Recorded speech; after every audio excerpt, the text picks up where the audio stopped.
മറ്റു വാർത്തയിലേക്കാണ്. സംസ്ഥാനത്തിന്റെ ധനസ്ഥിതിയിൽ മാറ്റമില്ലാതെ തുടരുന്ന സാഹചര്യത്തിൽ നിയന്ത്രണങ്ങൾ തുടരും. ചെലവുകൾക്ക് ഏർപ്പെടുത്തിയ നിയന്ത്രണങ്ങൾ ഒഴിവാക്കില്ലെന്നും അത് തുടരുമെന്നും ധനവകുപ്പ് അറിയിച്ചു. 1 വർഷത്തേക്ക് കൂടിയാണ് നിയന്ത്രണങ്ങൾ നീട്ടിയത്. 2020 മുതൽ ഏർപ്പെടുത്തിയ നിയന്ത്രണങ്ങളാണ് തുടരുക. വിജിൻ വായാന്തോട് ചേരുന്നുണ്ട്. വിജിൻ, ഈ നിയന്ത്രണങ്ങൾ തുടരാനുള്ള തീരുമാനത്തിലേക്ക് എന്തുകൊണ്ടാണ് സർക്കാർ എത്തുന്നത്?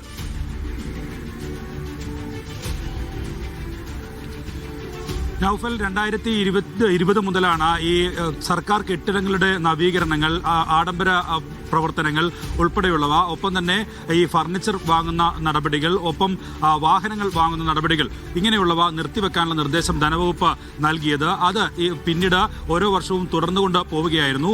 അതാണ് ഇപ്പോൾ വീണ്ടും 1 വർഷത്തേക്ക് കൂടി നീട്ടാൻ, ആ നിയന്ത്രണങ്ങൾ നീട്ടാനുള്ള തീരുമാനത്തിലേക്ക് സംസ്ഥാന സർക്കാർ, ധനവകുപ്പ് എത്തിയിരിക്കുന്നത് എന്നുള്ളതാണ്. നേരത്തെ പുതിയ പ്രഖ്യാപനങ്ങൾ ഒക്കെ, ക്ഷേമ പ്രഖ്യാപനങ്ങൾ ഒക്കെ നടത്തുമ്പോൾ മുഖ്യമന്ത്രി വ്യക്തമാക്കിയത് സംസ്ഥാനത്തിന്റെ ധനസ്ഥിതി ഭദ്രമാണ്, അതുകൊണ്ട് തന്നെ ഇത് നൽകാനുള്ള കാഴ്ചപ്പാടും ഒപ്പം തന്നെ അത് നൽകി മുന്നോട്ട് പോകാനുള്ള ശേഷിയും നിലവിൽ സർക്കാരിനുണ്ട് എന്നുള്ള കാര്യമായിരുന്നു മുഖ്യമന്ത്രി തന്നെ വ്യക്തമാക്കിയത്. എന്നാൽ നിലവിൽ ഇപ്പോൾ ഈ നിയന്ത്രണങ്ങൾ വീണ്ടും തുടരാൻ തന്നെയാണ് ധനവകുപ്പ് തീരുമാനിച്ചിരിക്കുന്നത്. അതിനർത്ഥം നിലവിൽ കഴിഞ്ഞ കാലങ്ങളിൽ ഉള്ളതിന് സമാനമായ നിലയിൽ തന്നെയുള്ള സ്ഥിതിയാണ്, ധനസ്ഥിതിയാണ് സംസ്ഥാനത്ത് തുടരുന്നത് എന്നുള്ളത് തന്നെയാണ്. അതുകൊണ്ട് തന്നെയാണ് ഇതിൽ നിയന്ത്രണങ്ങളിൽ ഇളവ് വരുത്താൻ ധനവകുപ്പ് എന്തായാലും നിലവിൽ ഇപ്പോൾ തീരുമാനം എടുക്കാതെ അത് നീട്ടാനുള്ള തീരുമാനത്തിലേക്ക് പോയിരിക്കുന്നത്. നിലവിൽ ഈ ജോലിയില്ലാത്ത സർക്കാർ ഡ്രൈവർമാർ അവർ പല വകുപ്പുകളിലേക്കും മാറിപ്പോവുകയും ഡെപ്യൂട്ടേഷനിലൊക്കെ പോയി ജോലിയില്ലാതിരിക്കുകയും ചെയ്യുന്നുണ്ട്. അവരെ ഏതാണോ അവരുടെ മാതൃവകുപ്പ് അതിലേക്ക് തന്നെ തിരിച്ച് എത്തിക്കുവാനുള്ള തീരുമാനമൊക്കെ ഈ നിയന്ത്രണങ്ങളുടെ ഭാഗമായി സ്വീകരിച്ചിരുന്നു.